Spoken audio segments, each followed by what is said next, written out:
Hello, ladies and gentlemen. This is Felix Thomas, your financial doctor, always ready to give you a financial prescription. Today, I'm going to talk about 5 things that you can do to survive a recession. Now, we've been hearing a lot about recessions happening right now. Been hearing about that we may be going into a really deep recession, or we're already in one and so forth. I've had a lot of people ask me about if I think we're going to be in a recession.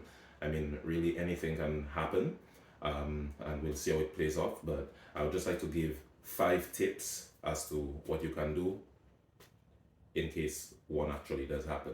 And those things are things that you'd actually have to start doing now. So first and foremost, you actually have to start thinking positive.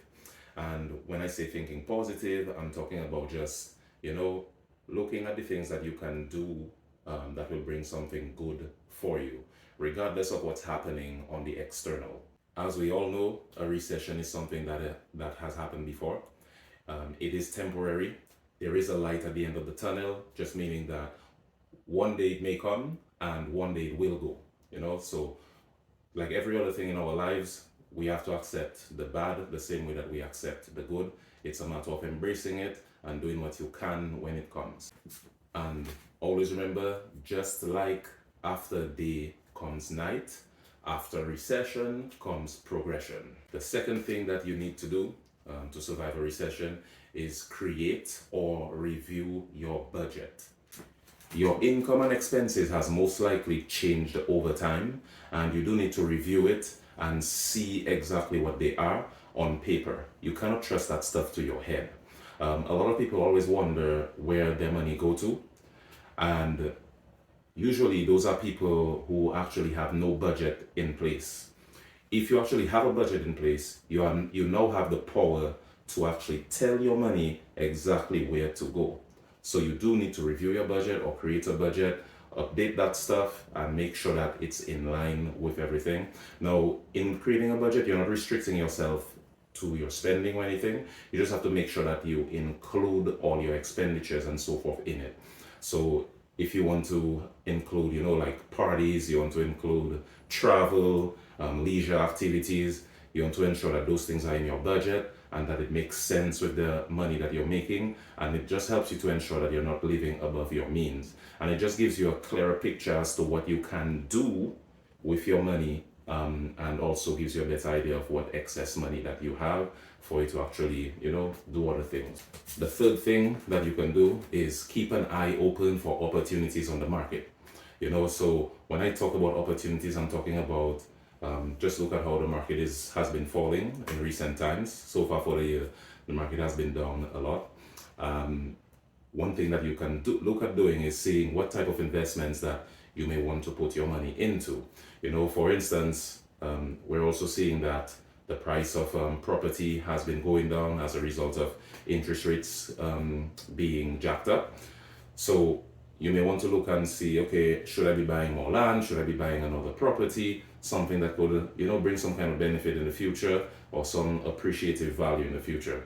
So those things would include things like stocks, mutual funds, ETFs, and so forth. Also, I'd just like to say that it's important to not focus too much on your portfolio going down.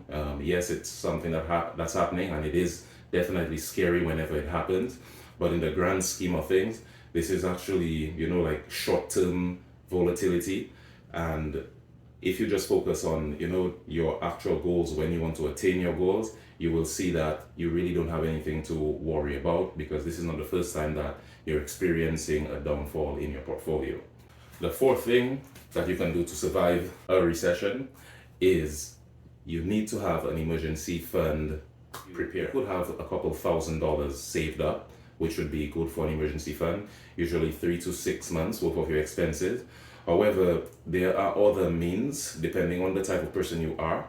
You could use probably a line of credit as an emergency fund, a low interest line of credit, because how often does an emergency really happen if you were to really check it out? It doesn't happen a lot, and usually when you have that emergency fund sitting down there, there's an opportunity cost to it, where you could have that money be making money for you. And because another thing is that if you actually have it there and you think about it a lot, you could be just unconsciously putting yourself in a position where you're going to have to use that money. So just keep those things in mind. But having an emergency fund is good for preparing for a recession. And the fifth thing, last but not least, work on your skills. Cash flow will always be king. Try to find a side hustle. Just go within yourself and see what kind of things that you are good at, and how you could think about how you could actually turn it into creating an income. A simple example would be, I know one of my friends who does an awesome job at baking cakes. Right now, she sells cakes. She makes at least $500 a month, by just selling cakes. People want cakes for birthdays, weddings, baptisms, for their children and children and so forth. That is another good thing to do, is just work on your skill. And if you don't work on your skills so that you could actually make more money, I can let you know right now, there's no guru or any advisor who can advise you to basically building wealth without you having an income. Okay? Cash flow is king. Keep that in mind. And it never hurts to have some extra cash. Okay?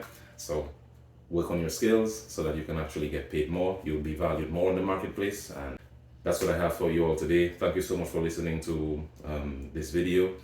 If you like it, please share, please subscribe, and thank you for listening again. This is Felix Thomas, your financial doctor, always ready to give you your financial prescription.